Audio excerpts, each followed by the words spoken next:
አዲሱ አሜሪካ የመግቢያ ዕድል ለኢትዮጵያውያንና ለኤርትራውያን ይለናል የቢቢሲ ዘገባ። ከዛሬ ነገ ይቆማል ሲባል የነበረው ዲቪ ለ10 ዓመታት ዘልቋል ያለው ቢቢሲ ይህ የሎተሪ መርሃ ግብርን ለሚያሟሉ ሙሉ ክፍት ነበር። አሁን የባይደን አስተዳደር አዲስ መርሃ ግብር ጀምሯል። ይህኛው ደግሞ ትኩረቱን ያደረገው ስደተኞች ላይ ነው። ጦርነትና መከራን ሽሽት በሁለተኛ ሀገር ተጠልለው ያሉ ዜጎችን በአሜሪካ አዲስ ሕይወት እንዲጀምሩ ያስችላል። ዌልካም ኮር የሚል ስያሜም ተሰጥቶታል። አዲሱ አሜሪካ የመግቢያ ዕድል የውጭ ጉዳይ ኃላፊው አንቶኒዮ ብሊንከን ባለፈው ሳምንት ያስተዋወቁት ይህ ስደተኞችን የመቀበል አዲስ መርሃ ግብር አሜሪካዊ ዜጎች፣ አብያተ ክርስቲያናትና መንግስታዊ ያልሆኑ ድርጅቶችን የሚያሳትፍ ነው ተብሏል።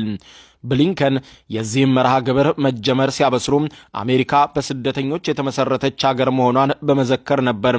እኛ ስደተኞችን መቀበል ቱባ ባህላችን ነው ሲሉ በዚህ አዲስ መርሃ ግብር የነቃ ተሳትፎ እንዲያደርጉ ለዜጎቻቸው ጥሪ አቅርበዋል። የቢቢሲ አጋር የሆነው የአሜሪካው ሲቢኤስ ቴሌቪዥን እንደዘገበው ይህ መርሃ ግብር በከፊል የተቀዳው ከካናዳ ነው።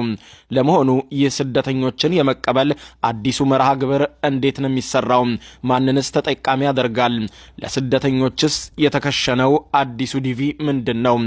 ይህ የጆ ባይደን አስተዳደር ያስተዋወቀው አዲሱ መርሃ ግብር ዘንድሮ በሙከራ ደረጃ እንዲተገበር ይፋ ሆኗል።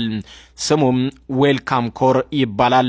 አሁን ለሙከራ የተዘረጋው ይህ አዲሱ ስርዓት ከፍተኛ ቁጥር ያለውን ስደተኛ ለአሜሪካ ምድር ማብቃት እንዲችል የተዘየደ ይመስላል። 5 አሜሪካውያን ወይም የአሜሪካ ቋሚ መኖሪያ ፈቃድ ወይም ግሪን ካርድ ያላቸው ሰዎች በጋራ ይቧደናሉ። ከዚያም ልክ እንደ ድርጅት አንድ ስደተኛን ስፖንሰር አድርገው ወደ አሜሪካ ማስገባት ያስችላቸዋል። ስደተኛውን ለመቀበል የተቧደኑት 5 ሰዎች በጋራ የሚያዋጡት ገንዘብ ተዳምሮ 2270